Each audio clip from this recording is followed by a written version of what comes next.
Barangan seperti beg tangan wanita dan kasut bertumit tinggi memang sinonim dengan kehidupan wanita. Percayakah anda ada barangan keperluan wanita yang pada asalnya ini dibuat dan direka untuk kegunaan kaum lelaki? Kedengaran pelik bukan? Tetapi itulah hakikatnya, barangan wanita ini memang dicipta pada asalnya untuk keperluan kaum lelaki pada satu ketika dahulu. Pada video kali ini, kami di Aries TV akan berkongsikan kepada anda barangan wanita yang asalnya dicipta untuk kaum lelaki. Tapi guys, sebelum anda tonton video ini, jangan lupa untuk subscribe dan aktifkan loceng notifikasimu supaya kita dapat berkongsi informasi dari Aries TV setiap minggu. Barangan wanita yang asalnya dicipta untuk kaum lelaki. Cangkuk bra. Suatu ketika dahulu, ada seorang penulis terkenal bernama Mark Twain tidak gemar memakai suspenders. Suspenders ni merupakan tali yang akan digantung pada bahu bagi memastikan seluar tidak terlondeh atau terlucut ke bawah. Disebabkan oleh kesukaran itulah, beliau telah mencipta pencangkuk besi yang boleh mengetatkan seluar di bahagian pinggang. Pencangkuk besi yang diciptanya itu sama dengan apa yang biasa terdapat pada bra wanita. Ciptaannya ini juga telah dipatenkan pada 19 Disember 1871. Pada asalnya, pencangkuk ini digunakan untuk baju, seluar dalam dan korset sebelum akhirnya menjadi elemen wajib yang ada pada setiap bra wanita. Kasut bertumit tinggi. Barangan wanita yang seterusnya ini tentu di luar jangkauan fikiran anda kerana kasut tinggi direka pada asalnya untuk lelaki. Rekaan kasut sebegini pertama kali dicipta untuk askar Parsi pada abad ke-10. Rekaan sebegini membolehkan kasut mereka memijak tempat pemijak yang dipasang pada kuda dengan lebih kokoh. Seterusnya, membolehkan mereka memanah ataupun melakukan serangan terhadap musuh ketika menunggang kuda. Hanyalah pada abad ke-17, golongan wanita mula menggunakan kasut tumit tinggi ini. Golongan wanita mula memakai kasut bertumit tinggi kerana rekaan kasut sebegini akan menjadikan kaki mereka kelihatan lebih kecil. Pada waktu tersebut, kebanyakan wanita memakai skirt panjang yang sampai ke pergelangan kaki mereka.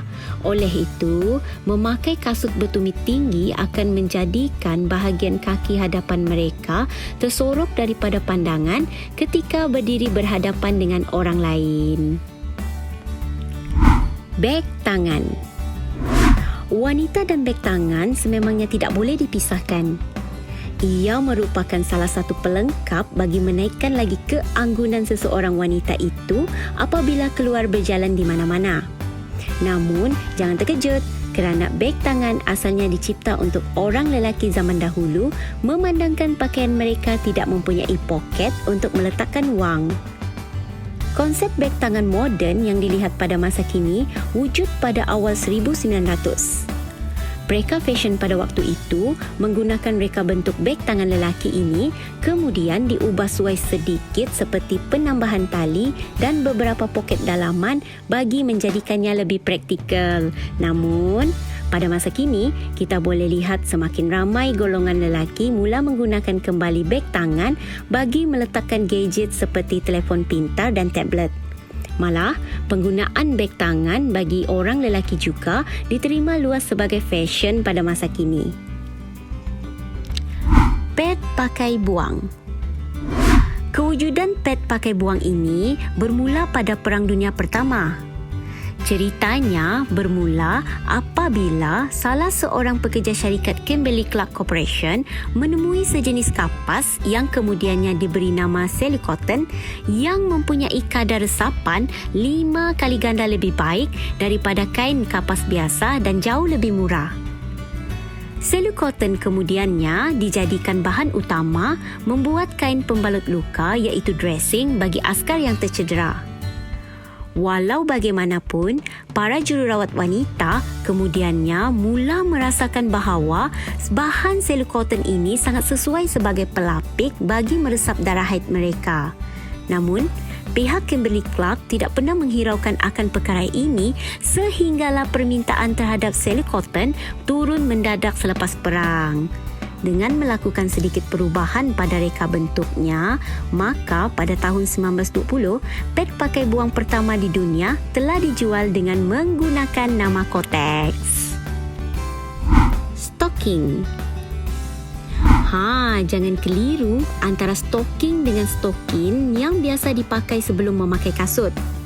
Stocking ialah sejenis luar ketat yang menutupi sebahagian besar bahagian kaki tetapi tidak bercantum dengan seluar dalam. Kaum lelaki sebenarnya sudah menggunakan stocking seawal abad ke-9 lagi.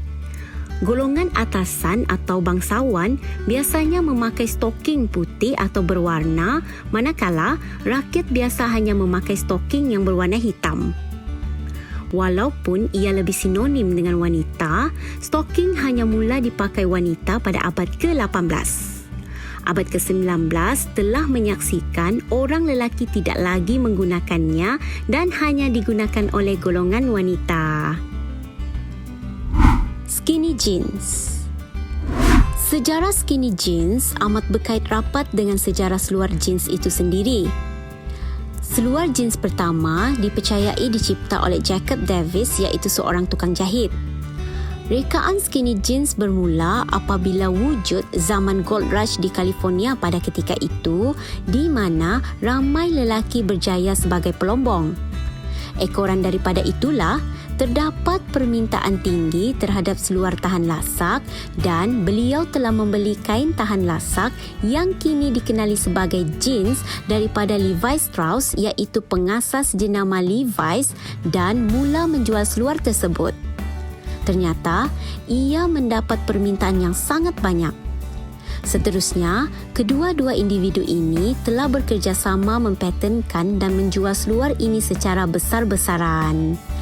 Jeans pada awalnya hanya dipakai oleh orang lelaki sehinggalah pada tahun 1930 apabila syarikat Levi Strauss & Co. mencipta jenama Lady Levi's Lot 701 iaitu sebuah jenama jeans yang dipasarkan untuk golongan wanita.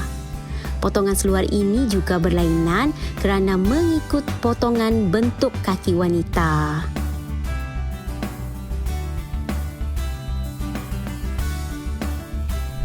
Demikian tadi kami kongsikan kepada anda barangan wanita yang asalnya dicipta untuk kaum lelaki.